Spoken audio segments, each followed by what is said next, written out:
Have you ever noticed how uncomfortable you feel when you're just sitting around doing nothing? Maybe you're scrolling through your phone or lying on the couch with no plans, and suddenly you feel uneasy, even guilty.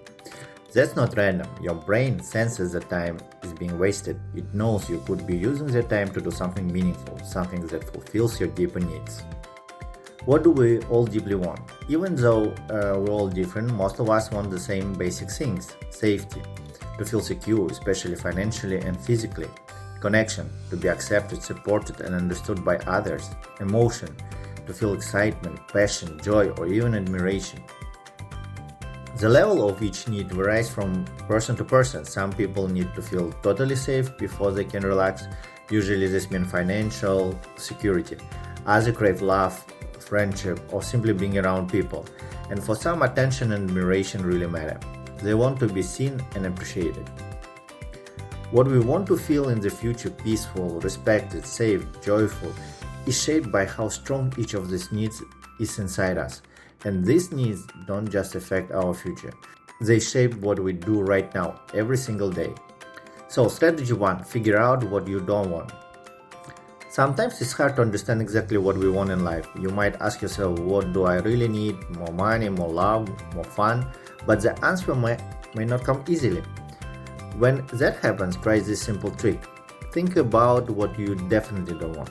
Ask yourself, what kind of life do I never want to live? What kind of person do I not want to become? And what do I absolutely want to avoid?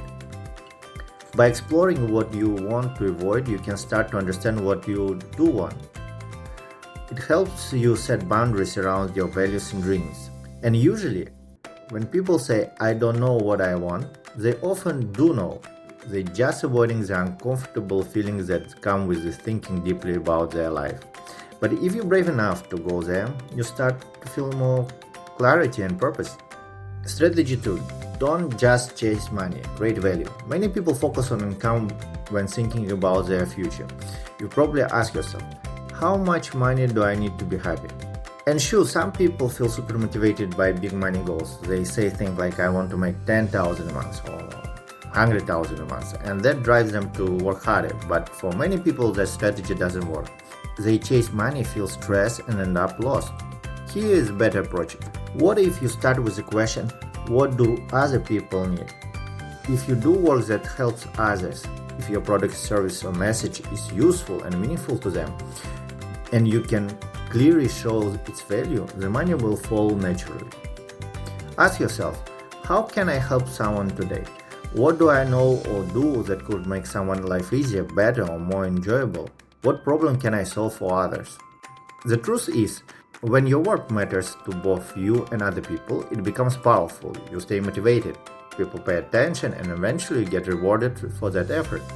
So instead of only thinking about how much money you want, ask, what value can I create in the world?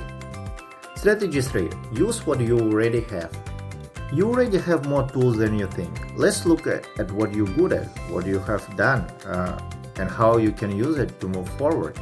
Grab a paper and write down your skills, things you know how to do, even if it seems small. Your experience, past jobs, school, life lessons, your hobbies. Yes, even the fun stuff. Your interest, topic you naturally enjoy learning about. It doesn't matter if these things seem unrelated or not professional. Don't limit yourself to one role, one job title, or one area of life. Be honest, don't be humble. Next, ask yourself, which of the things can help you move forward? Maybe you are great at organizing and can help small businesses with systems. Maybe you are a good listener and could become a coach. Maybe you are obsessed with coffee and could start a blog or business around that. The goal is to connect your existing abilities to something meaningful, something that helps others and bring you satisfaction. Final thoughts. If you feel stuck, unmotivated, and unsure about your next steps, don't panic. It doesn't mean you are lazy or broken. It just means you haven't yet connected what you do to what matters most to you. Start small. Notice what you don't want. Ask how you can serve others. List your real skills, even the hidden ones. You don't need to have everything figured out today, but the moment you stop waiting for motivation and start looking inward for answers, That's when the things begin to change. You have what it takes, you just need to see it and use it.